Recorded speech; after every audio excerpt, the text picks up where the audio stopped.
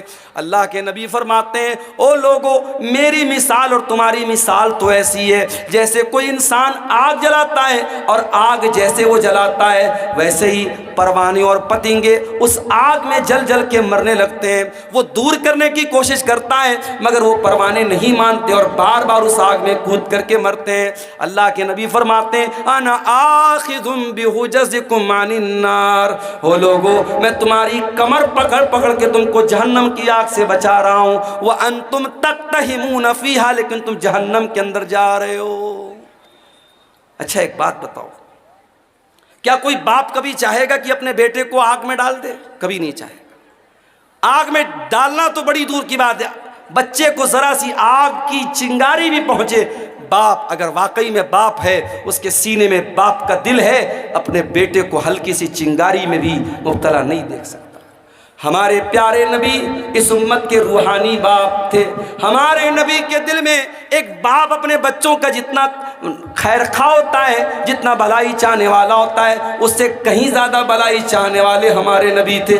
اسی لیے ہمارے نبی نے ایک ایک چیز بتا دی، کون سا کام کرو گے تو جہنم میں جاؤ گے اور کون سا کام کرو گے تو جہنم سے بچو گے۔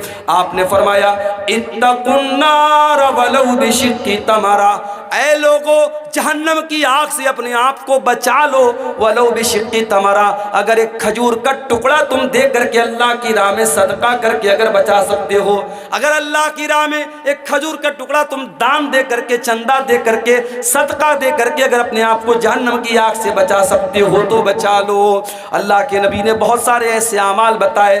آپ نے فرمایا من صلی البردین دخل الجنہ، جو فجر کی نماز اور عصر کی نماز، جو دو ٹھنڈی نمازیں، جو ان دونوں نمازوں کو پابندی سے پڑھے گا وہ جنت میں جائے گا۔ بہت سارے اعمال آپ نے ایسے بتائے ہیں جو ہم کو جہنم سے بچانے والے اور جنت میں لے کر کے جانے والے۔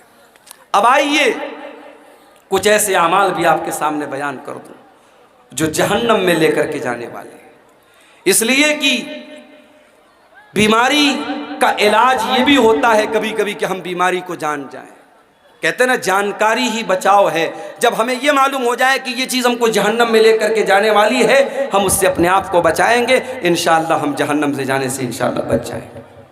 آئیے ذرا قرآن اٹھاتے ہیں میرے پیارے ساتھیوں، وہ کون سی چیزیں جو جہنم میں لے کر کے جانے والی ہیں۔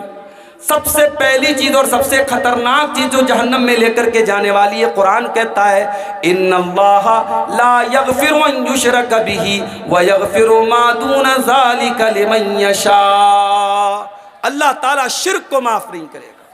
اللہ کے ساتھ کسی اور کو شریک کیا جائے، کسی اور کی عبادت کی جائے، اس کو اللہ تعالیٰ برداشت نہیں کرے گا۔ اللہ کے اس گناہ کی معافی نہیں۔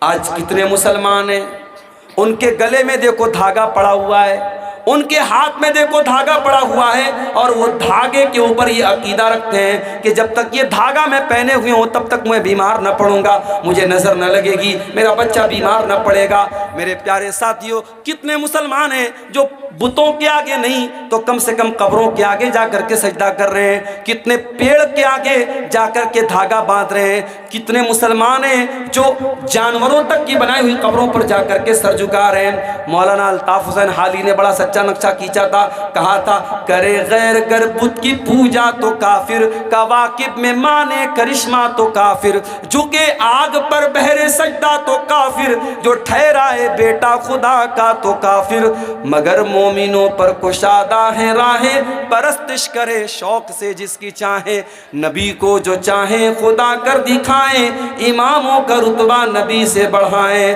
مزاروں پہ جا جا کے نظریں چڑھائیں، شہیدوں سے جا جا کے مانگے دعائیں، نہ توحید میں کچھ فرق اس سے آئے، نہ اسلام بگڑے نہ ایمان جائے۔ مسلمان یہ سمجھتا ہے اس نے کلمہ پڑھ لیا، اب وہ شرک نہیں کر سکتا، وہ شرک پروف ہو گیا، اس سے شرک نہیں ہو سکتا۔ صرف کلمہ پڑھ لینے سے شرک نہیں، شرک سے آپ نہیں بچ سکتے جب تک کلمہ کے اوپر آپ عمل نہ کریں گے اور کلمہ کے تقاضے کو آپ نہیں سمجھیں گے۔ میرے پیارے ساتھیوں، شرک سے اپنے آپ کو بچاؤ، شرک کرنے والا جہنم کی آگ میں ہمیشہ ہمیشہ جلے گا۔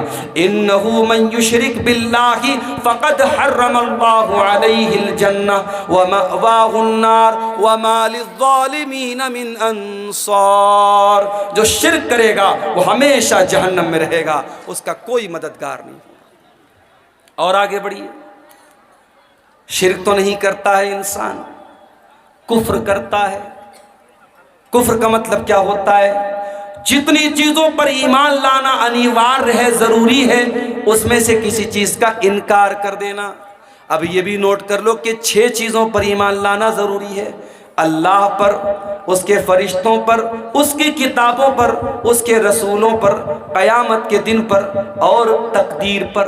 یہ 6 چیزیں ہیں جو ایمان کے ارکان ہیں، جو پلرز آف ایمان ہیں۔ ان 6 میں سے کسی کا بھی انکار کر دے، کوئی فرشتوں کو نہ مانے، کوئی اللہ کی کتابوں کو نہ مانے، کوئی قیامت کو نہ مانے، کوئی تقدیر کو نہ مانے، ان 6 چیزوں کا انکار کرنے والا کافر ہے، کافر۔ اور اللہ فرماتا ہے وَمَن يَكْفُرْ بِالْإِيمَانِ فَقَدْ حَبِطَ عَمَلُهُ وَهُوَ فِي الْآخِرَةِ مِنَ الْخَاسِرِينَ، کہ ایمان لانے کے بعد اگر کوئی کفر کرے گا، کوئی کلمہ پڑھنے کے بعد ان چیزوں میں سے کسی چیز کا انکار کرے گا تو وہ برباد ہو جائے گا، دنیا میں بھی اور آخرت میں۔ تو میرے بھائیوں، شریعت میں جتنی چیزیں فرض ہیں، ضروری ہیں، اگر ان کا بھی کوئی انکار کرتا ہے، مثال کے طور پر اگر کوئی روزہ نہیں رکھتا ہے تو گنہگار ہے، لیکن اگر کوئی روزے کا انکار کرتا ہے تو کافر ہے۔ کوئی نماز نہیں پڑھتا ہے تو گنہگار ہے، لیکن اگر کوئی نماز کا انکار کرتا ہے تو وہ کافر ہے۔ کوئی زکوٰۃ نہیں دیتا ہے تو گنہگار ہے، کوئی زکوٰۃ کا انکار کر دے تو کافر ہے۔ کوئی حج نہیں کر رہا ہے طاقت کے باوجود تو وہ گنہگار ہے، فاسق ہے، لیکن اگر حج کا انکار کر دے، حج کی فرضیت کا انکار کر دے تو وہ کافر ہو جاتا ہے۔ تو یہ دوسری چیز ہے جو جہنم میں لے کر کے جانے والی۔ اور آگے بڑھیے، ایک اور چیز ہے جو جہنم میں لے کر کے جانے والی ہے: اللہ کا مذاق اڑانا، رسول کا مذاق اڑانا، فرشتوں کا مذاق اڑانا، شریعت کی کسی ایسی چیز کا مذاق اڑانا جس کا مذاق اڑانے سے انسان کافر ہو جاتا ہے۔ کبھی کبھی ہم لوگ بہت ہلکے میں لیتے ہیں۔ کبھی کبھی میں دیکھتا ہوں واٹس ایپ پر میسج آتا ہے، جنت کے بارے میں، حوروں کے بارے میں مذاق ہو رہا ہے۔ حوروں کا مذاق مت اڑاؤ، جہنم کا مذاق مت اڑاؤ، فرشتوں کا مذاق مت اڑاؤ۔ یہ اتنا خطرناک معاملہ ہے، جنت اور جہنم کا مذاق اڑانے والا اگر توبہ نہ کرے اسلام سے خارج ہو سکتا ہے۔ اللہ کے رسول کے دور میں کچھ منافقوں نے اللہ کے رسول کا مذاق اڑایا، نبی کو پتہ چلا، آپ نے بلوایا کہ تم کیوں مذاق اڑا رہے تھے؟ کہنے لگے اللہ کے نبی ہم لوگ تو ٹائم پاس کر رہے تھے، ہم لوگ تو ٹائم پاس کر رہے تھے، ہم تو ہمارے دل میں کوئی غلط نیت نہ تھی۔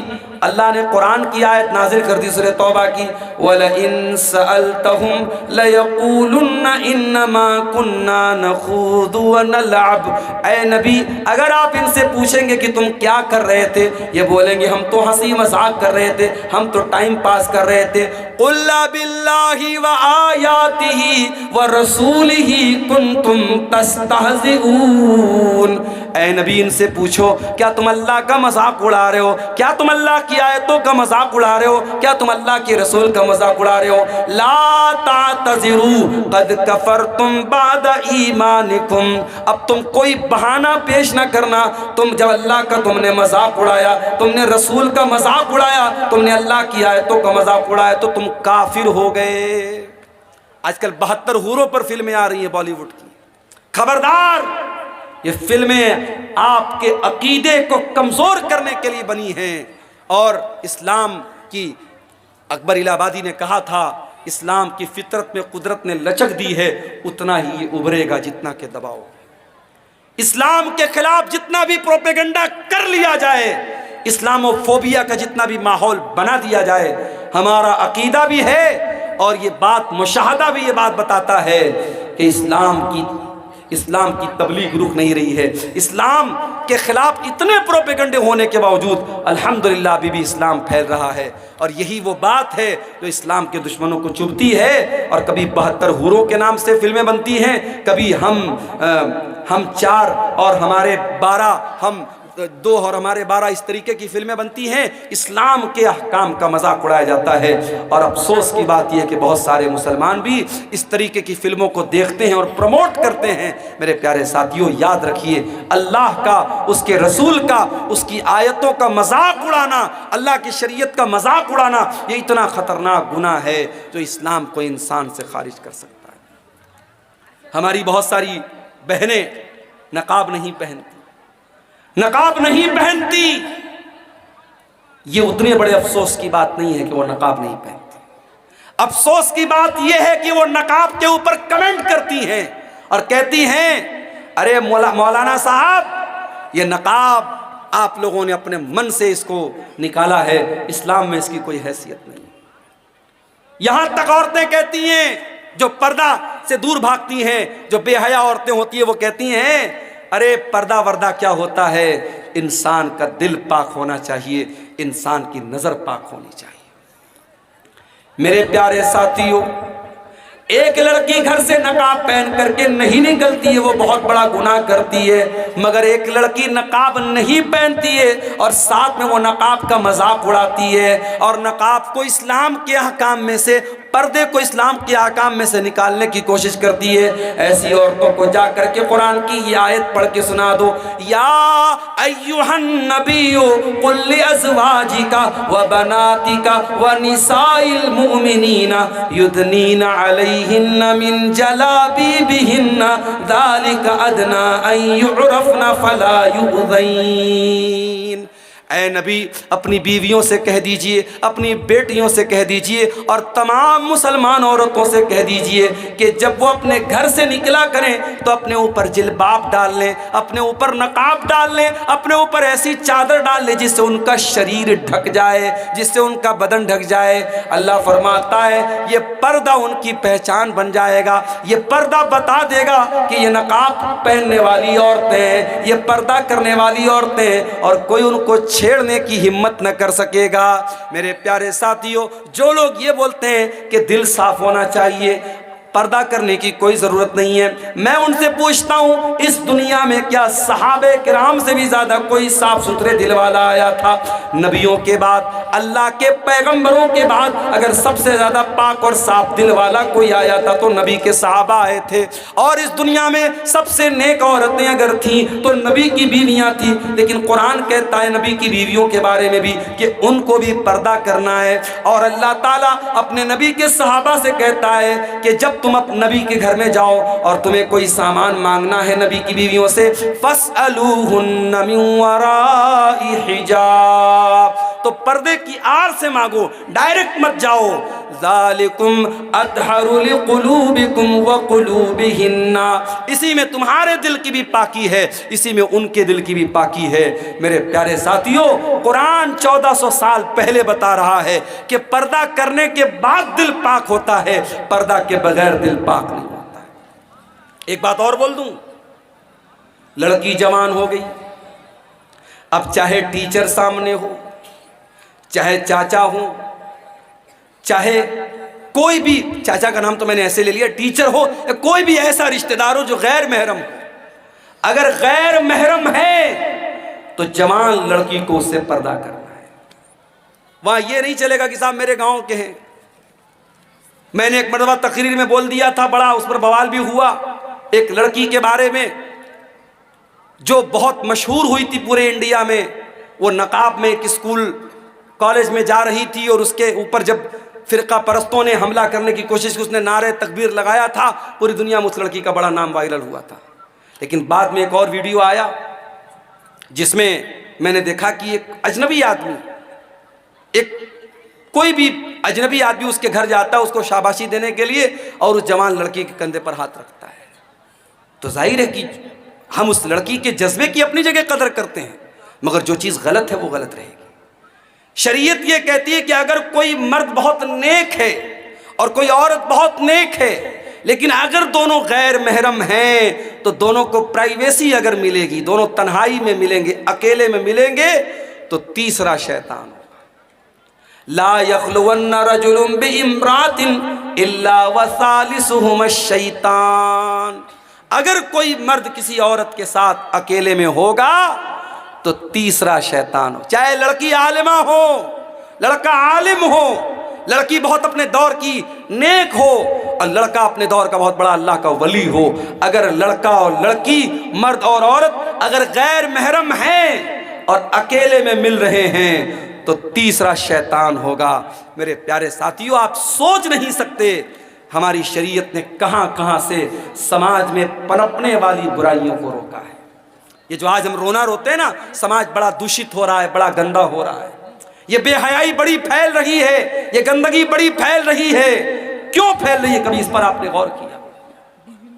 آج اتنے بڑے بڑے جلسے اور پروگرام ہونے کے باوجود ہمارے علاقوں کی شادیوں میں آج بھی وہ تمام برائیاں ہو رہی ہیں جس سے علماء منع کرتے ہیں، تمام بے پردگی ہو رہی ہے شادی بیاہ میں جو اسلام کے اندر حرام ہے، تمام رسم و رواج پر عمل ہو رہا ہے جس کی کوئی حیثیت نہیں اسلام کے اندر۔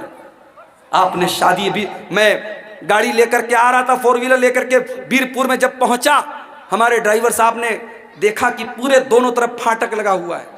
میں نے ڈرائیور صاحب سے کہا کہ لگ رہا ہے مولانا طارق صاحب نے بہت دور تک گیٹ لگوایا، بڑا لمبا چوڑا انتظام ہے۔ آگے بڑھا تو پتہ لگا صاحب شادی ہو رہی ہے، کوئی شادی تھی اور ایسی شادی تھی، دور دور تک گیٹ لگا ہوا ہے اور گانا بج رہا ہے، ڈی جے بج رہا ہے۔ آج وہ کسی غیر مسلم کی شادی تھی۔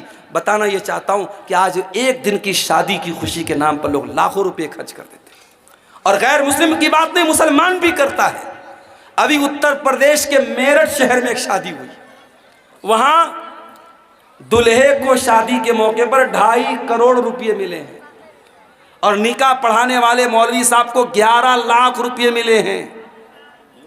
اور ایک رسم ہوتی ہے گھڑی پہنائی، دلہے کو سالی لوگ گھڑی پہناتی ہیں، اس گھڑی کی پہنائی کی جو ہے وہ جو پیسہ اس کا دیا گیا 11 لاکھ روپے اس کا دیا گیا۔ ہمارے یہاں مدرسے میں ایک دن چرچا چل رہی تھی کہ مدرسے میں پڑھانا چھوڑ کے چل کے ہم لوگ میرٹھ میں نکاح پڑھائیں، ایک نکاح کا 11 لاکھ روپیہ مل رہا ہے۔ تو یہ مسلمان، یہ حالات ہیں اس قوم کے، اس قوم کے بچے بھوکے مر رہے ہیں، جس قوم کی عورتیں، بیوہ عورتیں کھانے کو ترس رہی ہیں، اس قوم کی یتیم بچیاں بدکاری کا راستہ اپنا رہی ہیں، اس قوم کے نوجوان شادی بیاہ پر اتنی فضول خرچی کر رہے ہیں۔ اتر پردیش کے سدھارتھ نگر میں ایک شادی ہوئی، مسلمان کی شادی ہے، اور نوٹوں کی بارش کر رہا ہے دلہا، 20 لاکھ روپے اس نے پانی کی طرح بارات پہ بہا دیے۔ یہ سارے کرتوت ہم کرتے ہیں، اس کے بعد ہم کہتے ہیں کہ ہمارے ساتھ فلاں جگہ یہ کیوں ہو رہا ہے، ہمارے ساتھ فلاں جگہ یہ کیوں ہو رہا ہے، ہماری مسجدوں پر کیوں نشانہ سادھا جا رہا ہے، ہمارے مدرسوں پر کیوں نشانہ سادھا جا رہا ہے۔ میرے پیارے ساتھیوں، ہمیں اپنا محاسبہ کرنے کی ضرورت ہے، اپنے گریبانوں میں جھانکنے کی ضرورت ہے۔ میرے نبی نے تو نکاح کو اتنا آسان کر دیا، آپ نے فرمایا ان اعظم النکاح برکۃ ایسرہ مؤونۃ، سب سے زیادہ برکت اس نکاح میں ہوتی ہے جس کو سب سے کم خرچ میں نپٹایا جائے۔ نبی کے دور میں نکاح ہوتا تھا، بہت معمولی خرچ میں نکاح ہو جاتا تھا، اور ایسا نہیں کہ نبی کے دور میں سب غریب لوگ تھے، اس میں عثمان غنی کے جیسے کروڑ پتی لوگ بھی تھے، اس میں عبد الرحمن بن عوف کے جیسے کروڑ پتی لوگ بھی تھے۔ دولت والے ہوتے تھے یا غریب ہوتے تھے، بڑے سمپل طریقے سے نکاح کر لیتے تھے اور بیوی کو لے آتے تھے، اور وہاں ایک نہیں 4 بیویوں کا رواج تھا۔ اسلام نے اگر مرد کے پاس طاقت ہے تو 4 بیویوں تک کی اجازت دی، اس میں کوئی شرم کی بات نہیں ہے۔ آج ایک مرد زنا کر کے 10 عورتوں کے ساتھ زنا کرے، اتنا برا نہیں مانا جاتا۔ اگر کوئی بیچارہ اس کے پاس طاقت ہے، جسمانی اعتبار سے، مالی اعتبار سے، اگر وہ ایک کے ساتھ ساتھ دوسری بیوی کر لے، دوسری شادی کر لے، بوال ہو جاتا ہے صاحب، پورے گاؤں والے اس کا جینا حرام کر دیتے ہیں، اور پہلی بیوی اور اس کے گھر والے تو اس کا جینا حرام کر ہی دیتے ہیں۔ یاد رکھو میرے بھائیوں، حلال کو مشکل بناؤ گے، حرام آسان ہو جائے گا، اور آج حرام آسان ہو چکا ہے اور ہماری اور آپ کی سوچ سے بہت اوپر جا چکا ہے۔ زناکاری اور بدکاری مسلم سماج میں اتنی عام ہوتی چلی جا رہی ہے. میرے پاس آئے دن فون آتا ہے اور ایسے ایسے مسئلے پوچھے جاتے ہیں، اللہ کی پناہ شرم آتی ہے. مولوی صاحب، لڑکے نے لڑکی کے ساتھ غلط کام کر لیا، پھر لوگوں نے شادی کرا دی، شادی کے 3 مہینے کے بعد بچہ ہو گیا. اب کیا کیا جائے؟ کیا دوبارہ نکاح کرنا پڑے گا؟ یہ وہ مسئلے ہیں، ان کا جواب کیا دینا ہے وہ ایک الگ مسئلہ ہے. لیکن مسلمانوں کی سوسائٹی میں اس طریقے کے مسئلے پیدا ہوں، یہ سوچنے کی بات ہے میرے پیارے ساتھیوں، یہ افسوس کرنے کی بات ہے، یہ افسوس کرنے کا مقام ہے. حلال کو مشکل بناؤ گے حرام آسان ہو جائے گا. شادیوں کو آسان کرو.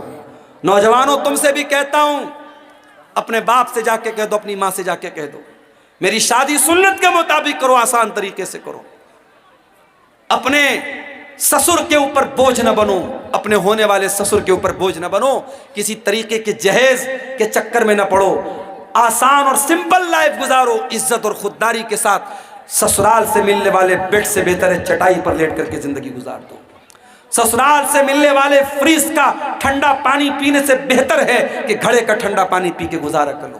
سسرال سے ملنے والی بائک پر چلنے سے بہتر ہے اپنی کمائی کی سائیکل پر اپنی بیوی کو بٹھا کر کے چلو. میرے پیارے ساتھیوں، عزت اور خودداری آپ کے ہاتھوں میں ہے. اب آپ خود ڈیسائیڈ کر لیجئے ہم کو کیا کرنا ہے. میرے عزیزوں، زناکاری وہ گناہ ہے جو جہنم کے اندر لے کے جانے والا ہے. اللہ کہتا ہے وَلَا تَقْرَبُوا الزِّنَا إِنَّهُ كَانَ فَاحِشَةً وَسَاءَ سَبِيلًا. اے میرے بندو، تم زنا کے قریب بھی نہ جانا، یہ بڑا ہی گندا کام ہے، بہت برا راستہ ہے. اللہ کے نبی کی عادت تھی فجر کی نماز پڑھنے کے بعد آپ صحابہ کی طرف اپنا چہرہ کر لیتے تھے اور آپ صحابہ سے پوچھتے تھے کیا تم نے کوئی خواب دیکھا ہے؟ صحابہ کرام اپنا خواب بیان کرتے تھے، اللہ کے پیارے نبی اپنا خواب بیان کرتے تھے. ایک دن اللہ کے نبی نے اپنا خواب بیان کیا. اس خواب میں اللہ تعالیٰ نے اپنے نبی کو جہنم کے عذاب کے بہت سارے مناظر دکھائے تھے. بہت لمبی حدیث ہے، میں پوری حدیث آپ کے سامنے نہیں پڑھنا چاہتا ہوں، اس کا ایک ٹکڑا آپ کے سامنے پڑھنا چاہتا ہوں کہ اللہ کے نبی نے اس خواب میں دیکھا کہ آپ کا گزر ایک ایسی جگہ سے ہوا جو تندور کے جیسی جگہ تھی. تندور جس میں روٹی بنائی جاتی ہے، تندور کے جیسی کوئی جگہ تھی. اللہ کے نبی فرماتے جب میں نے جھانک کر کے دیکھا فَإِذَا فِيهِ لَغَةٌ وَأَصْوَاتٌ، اس تندور کے اندر سے آوازیں آ رہی تھی، چلانے کی آوازیں. میں نے جب جھانک کر کے دیکھا تو اس میں بہت سارے مرد و عورت الٹے لٹکے ہوئے تھے اور سب کے سب برہنہ تھے، سب کے سب ننگے تھے.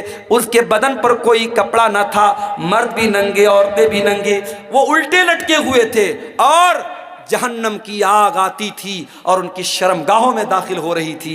اللہ کے نبی نے پوچھا کہ جب وہ جہنم کی آگ آتی تھی اور ان کی شرمگاہوں میں داخل ہوتی تھی، وہ چلانے لگتے تھے، وہ چیخنے لگتے تھے. اللہ کے نبی نے پوچھا کہ یہ کون لوگ ہیں جو ان کے اتنا دردناک عذاب ہو رہا ہے؟ جواب ملا ہؤلاء الزناۃ والزوانی. اے اللہ کے نبی، یہ زناکار مرد ہیں اور زناکار عورتیں ہیں. میرے بھائیوں، اس سماج سے اس برائی کو مٹانا ہے تو یہ 2 کام کرنا ہم کو بہت ضروری ہے. پہلا کام، اپنے گھر میں ہمیں ماحول پردہ والا اور شرم و حیا والا بنانا پڑے گا. اپنے گھر میں محرم غیر محرم کا فرق کرنا پڑے گا. آپ کی لڑکی جوان ہو گئی، اب کوئی بھی آتا ہے گاؤں کا اور اگر آپ کی بیٹی بے پردہ اس کے سامنے آ جا رہی ہے تو اس پر آپ کو پابندی لگانا پڑے گا. میں جانتا ہوں جس ماحول میں یہ چیزیں عام ہو جاتی ہیں وہاں بچنا بہت مشکل ہو جاتا ہے، مگر میں یہ بھی جانتا ہوں کہ ساؤتھ افریقہ کا کرکٹر ہاشم املہ اگر اس ملک میں جہاں ہر طرف ننگی عورتیں گھومتی ہوں، اگر اس ملک میں اس کی بیوی سر سے پیر تک نقاب میں چل سکتی ہے تو آپ کے علاقے میں اگر یہ پردے کا ماحول نہ ہو، لیکن اگر آپ چاہیں گے، اگر باپ چاہے گا، اگر ماں چاہے گی تو اس کی بیٹی اس ماحول پر بھی انشاءاللہ عمل کرے گی. میرے پاس ایسے بھی کیس آتے ہیں میرے بھائیوں، ایسی بچیوں کے فون آتے ہیں جو کہتی ہیں کہ ہم ایسے گھروں میں شادی کرنا چاہتے ہیں جہاں ہمیں اسلامی پردے پر عمل کرنے دیا جائے، جہاں دیور اور جیٹھ سے پردے کا ماحول ہو، جہاں بے پردگی نہ ہو، بے حیائی نہ ہو. ہم ایسے گھر میں شادی کرنا چاہتے ہیں. آج کے اس دور میں ایسی بھی مسلمان لڑکیاں ہیں. یہ پہلا کام آپ کو کرنا پڑے گا، اپنے گھر کے ماحول کو اسلامی ماحول بنانا پڑے گا. اور دوسرا کام کیا کرنا پڑے گا؟ نکاح کو آسان کرنا پڑے گا. جب تک آپ یہ کام نہیں کریں گے میرے پیارے ساتھیوں، زناکاری اور بدکاری کو نہیں روک سکتے. جہنم میں لے کر کے جانے والا ایک اور عمل ہے سود کھانا، بیاج کھانا۔ اللہ کے نبی نے لعنت کی ہے باقاعدہ، لعن اللہ آکل الربا وموکلہ وکاتبہ وشاہدیہ، سود کھانے والا، سود کھلانے والا، سود کی گواہی دینے والا، سود کو لکھنے والا، سب پر اللہ کی لعنت ہو۔ اور قرآن کہتا ہے فَإِن لَّمْ تَفْعَلُوا فَأْذَنُوا بِحَرْبٍ مِّنَ اللَّهِ وَرَسُولِهِ، اگر سود کھانے والا اگر سود کھانے سے باز نہیں آتا ہے، اگر بیاج کھانے والا اگر بیاج کھانے سے باز نہیں آتا ہے، تو قرآن کہتا ہے اللہ سے اور اس کے رسول سے جنگ کرنے کے لیے تیار ہو جاؤ۔ آج کون بیاج نہیں کھا رہا ہے؟ کس کا سیونگ اکاؤنٹ نہیں ہے؟ سب کا سیونگ اکاؤنٹ ہے، اور سب کے اکاؤنٹ میں، کسی کے اکاؤنٹ میں 10 روپیہ، کسی کے اکاؤنٹ میں 100 روپیہ، کسی کے اکاؤنٹ میں 1 لاکھ روپیہ، جس کی جتنی کیپٹل ہے اس حساب سے بیاج آ رہا ہے۔ اور یہ تو وہ بیاج ہے جو سیونگ اکاؤنٹ میں ملتی ہے۔ کتنے مسلمان تو باقاعدہ ایف ڈی کراتے ہیں، بینک میں 1 لاکھ روپیہ جمع کر دیا، 1 لاکھ پر 1,06,000 روپیہ ہر سال بیاج بینک دے رہا ہے۔ کتنے بڑے بڑے پیسے والے مسلمان اسی بیاج کے ذریعے پیسہ کما رہے ہیں۔ معاف کرنا میرے بھائی، اتنا بڑا گناہ ہے یہ بیاج۔ اللہ کے نبی نے فرمایا کہ اپنی سگی ماں کے ساتھ زنا کرنے سے بھی بڑا گناہ ہے۔ آپ نے فرمایا کہ زنا کے سود کے 70 سے زیادہ درجے ہیں، اس میں سب سے ہلکا درجہ یہ ہے این کی ہر رجل امہ، کہ اپنی ماں کے ساتھ انسان زنا کرے۔ میرے پیارے ساتھیوں، سود اور بیاج سے اپنے آپ کو بچاؤ۔ اپنے بھائیوں سے کہنا چاہتا ہوں ایسی کمپنیوں میں پیسہ نہ لگاؤ، ایسے بزنس میں پیسہ نہ لگاؤ جو فراڈ ہے، جو جوا ہے، جو سود ہے۔ بہت ساری کمپنیاں آج کل چلی ہیں، کوئی کرپٹو کرنسی کے نام سے، کوئی فلاں میٹا اوزون کے نام سے، کوئی فلاں کمپنی کے نام سے، کوئی ڈریم 11 کے نام سے۔ یہ نوجوانوں آپ کے پیسے کو برباد کرنے کے لیے اور آپ کو جوئے اور سود کی لعنت میں گرفتار کرنے کے لیے ساری کمپنیاں آئی۔ حلال طریقے سے پیسہ کماؤ، بہت سارے پیسہ کمانے کے طریقے ہیں۔ تو یہ سود اور بیاج بھی میرے بھائیوں جہنم میں لے کر کے جانے والا عمل ہے۔ اب 2-4 باتیں اور بیان کروں گا، اور جاتے جاتے ایک اپیل کر کے جاؤں گا۔ آپ جانتے ہیں ہمارے شیخ طارق صاحب کا یہ ادارہ چل رہا ہے، اور الحمدللہ 600 650 یہاں بچے تعلیم حاصل کر رہے ہیں۔ اس ادارے کے لیے یہ جلسہ ہوا ہے، آپ اس کا تعاون کرتے ہوئے یہاں سے جائیں گے۔ آخری 2-4 باتیں اور سن لیجئے، پھر ہم بات ختم کریں گے، رات کے تقریباً 2 بج رہے ہیں۔ آپ جہنم میں لے کر کے جانے والے عمل کی بات کر رہا ہوں میرے عزیزوں۔ جہنم میں لے کر کے جانے والا ایک اور عمل ہے، اور وہ عمل ہے ظلم کرنا۔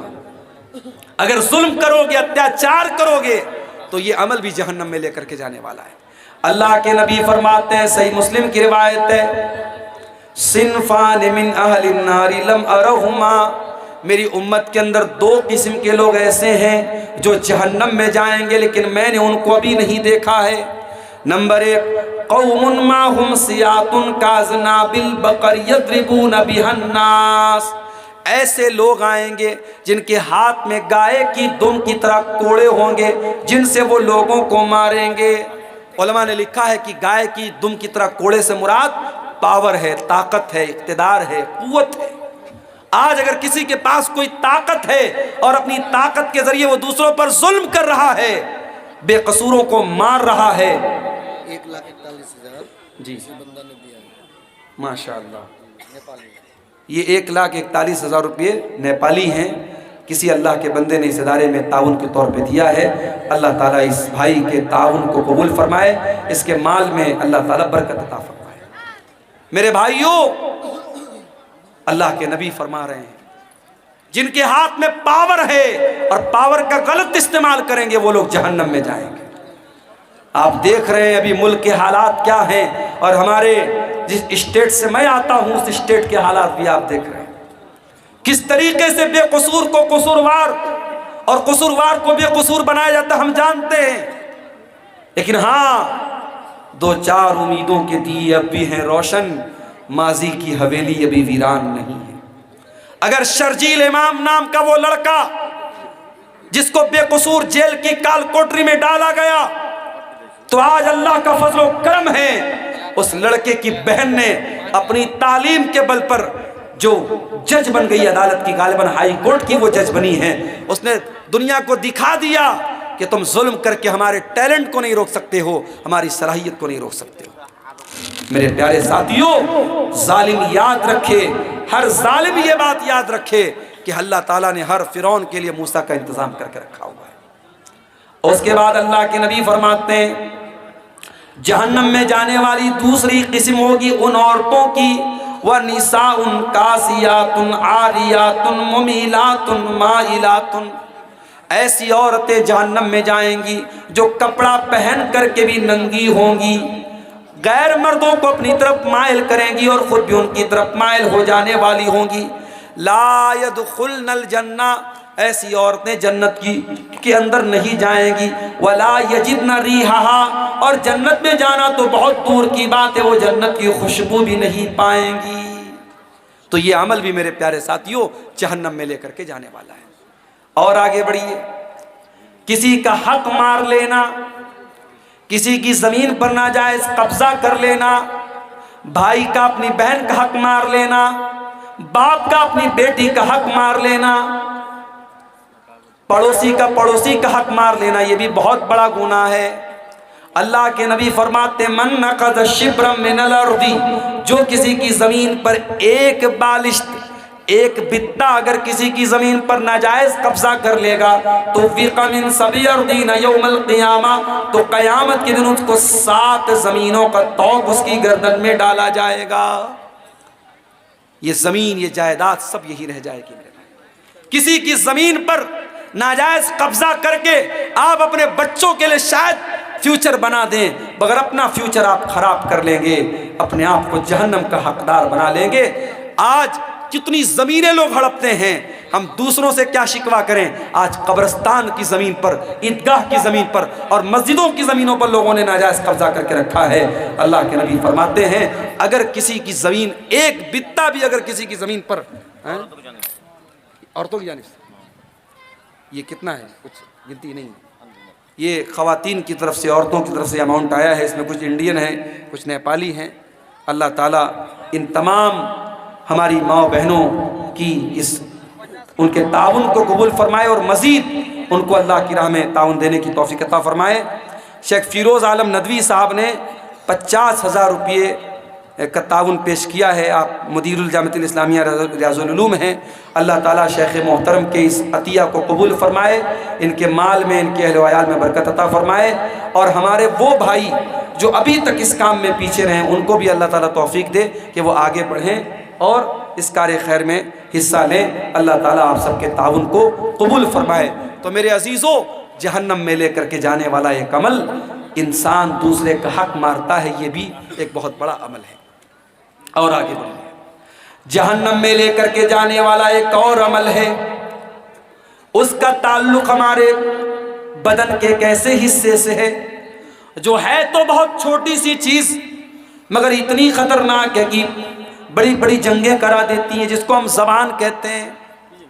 زبان کا گناہ بھی انسان کو جہنم میں لے کر کے جاتا ہے۔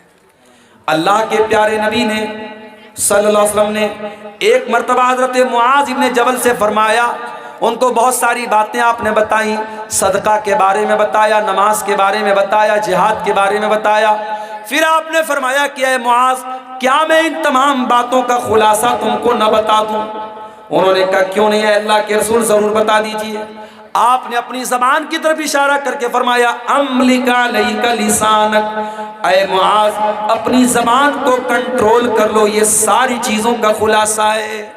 حضرت معاذ ابن جبل نے کہا اے اللہ کے رسول وَإِنَّا لَمُؤَاخَذُونَ بِمَا نَتَكَلَّمُ بِهِ، اے اللہ کے نبی کیا اپنی زبان سے جو ہم بولتے ہیں کیا اس پر بھی اللہ تعالی ہماری پکڑ کرے گا؟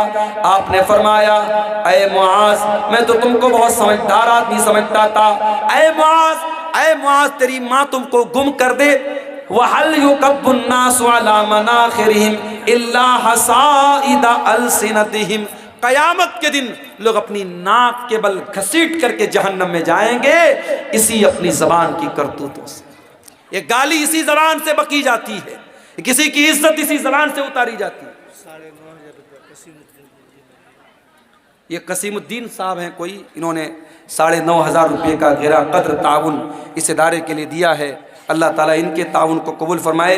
یہ کسی اور بھائی نے بھی 500 روپیہ دیا ہے، اللہ تعالیٰ ان تمام چندہ دینے والوں کے چندے کو قبول فرمائے، ان کی نیکی کو اللہ قبول کرے، ان کے مال میں برکت عطا فرمائے۔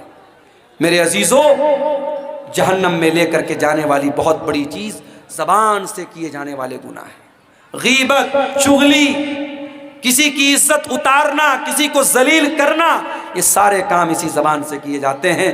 خبردار، اپنی زبان کو سنبھال کر کے رکھو میرے پیارے ساتھیوں۔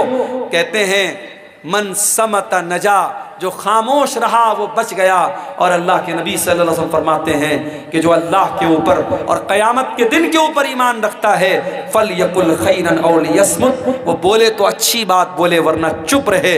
میری پیاری ماں اور بہنوں، آپ سے بھی کہنا چاہوں گا، اپنی زبان پر قابو رکھیے۔ زبان سے کیے جانے والے گناہ بھی عورتوں کو جہنم میں لے کر کے جائیں گے، مردوں کو تو لے کے جائیں گے ہی جائیں گے، عورتوں کے زیادہ جہنم میں جانے کی وجہ ان کی زبان ہوگی۔ اور آگے بڑھیے، ایک اور گناہ ہے جو جہنم میں لے کر کے جاتا ہے، ہر جمعہ کے خطبے میں ہم سنتے ہیں وَكُلُّ مُحْدَثَةٍ بِدْعَةٍ وَكُلُّ بِدْعَةٍ ضَلَالَةٍ وَكُلُّ ضَلَالَةٍ فِي النَّارِ۔ یہ ایک اور بھائی نے 100 روپے کا تعاون دیا ہے، اللہ تعالیٰ اس کو بھی قبول فرمائے۔ دین کے اندر ہر نیا کام بدعت ہے، اور ہر بدعت گمراہی ہے، اور ہر گمراہی جہنم میں لے کے جاتی ہے۔ میں کبھی کبھی اپنی تقریروں میں یہ بات کہتا ہوں کہ دیکھو، بدعتی اپنی بدعت سے توبہ کرے، اس کی پاسبلٹی بہت کم ہوتی ہے۔ چور توبہ کر سکتا ہے، زانی توبہ کر سکتا ہے، قاتل توبہ کر سکتا ہے۔ کیوں؟ قاتل کو پتا ہے میں غلط کام کر رہا ہوں، زانی کو پتا ہے میں گناہ کا کام کر رہا ہوں، چور کو پتا ہے میں چوری کر کے گناہ کا کام کر رہا ہوں، مگر بدعتی، بدعت کرنے والا اپنے آپ کو نیک سمجھ کر کے اور اپنی بدعت کو نیکی سمجھ کے کرتا ہے، اس لیے اس کا توبہ کرنا بہت مشکل ہوتا ہے۔ اسی لیے میرے پیارے ساتھیوں، بدعتی کے توبہ کرنے کی امید بہت کم ہوتی ہے، یا آپ کہہ سکتے ہیں کہ بدعتی سے توبہ کی توفیق چھین لی جاتی ہے۔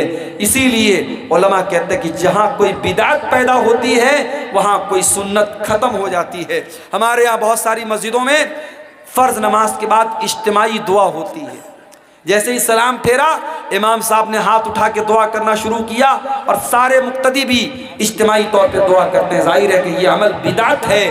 انفرادی طور پر تو انسان دعا کر سکتا ہے، مگر اجتماعی طور پر سارے لوگ مل کر کے دعا کریں، یہ ثابت نہیں ہے، یہ بدعت ہے۔ اور اس کا نقصان کیا ہوتا ہے کہ نماز کے بعد کے جو اذکار ہیں وہ لوگ نہیں پڑھتے اور ایسے ہی اٹھ کے چلے جاتے ہیں۔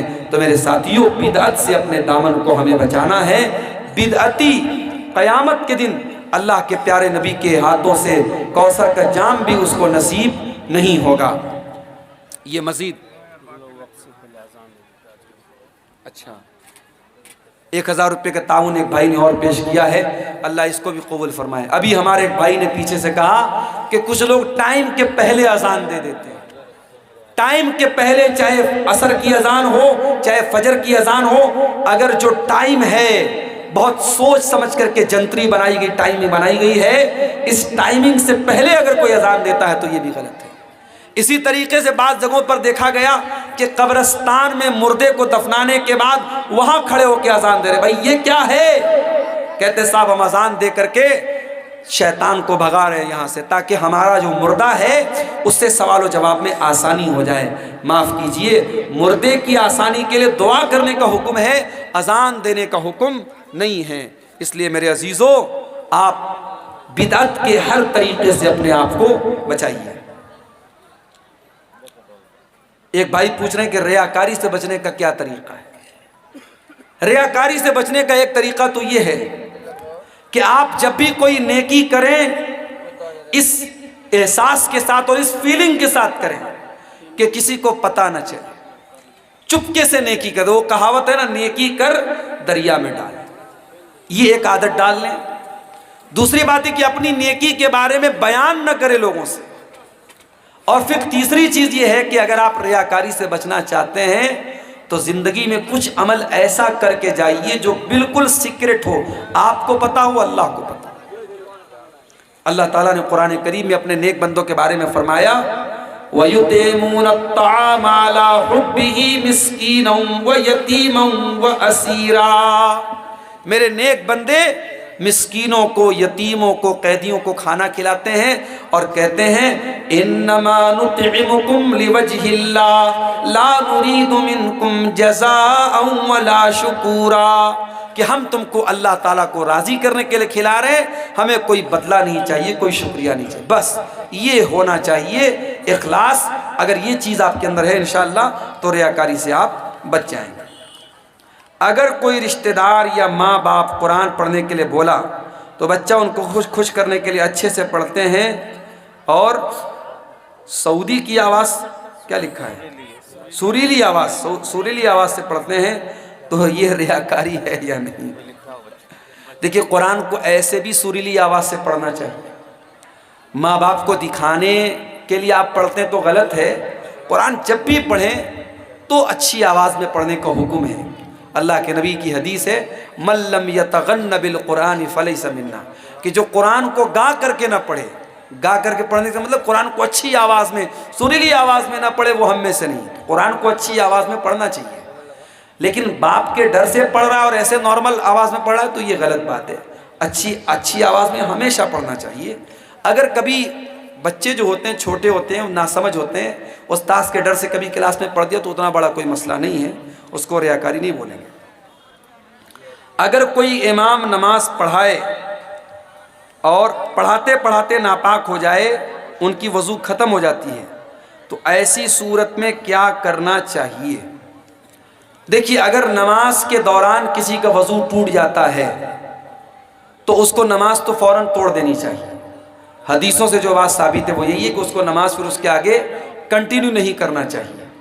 اب وہ امام ہے تو ایسی صورت میں وہ اگر اکیلا پڑھ رہا ہوتا تو بھائی چلو ٹھیک ہے نماز توڑ کے جائے گا، دوبارہ وضو آ کے پڑھے گا۔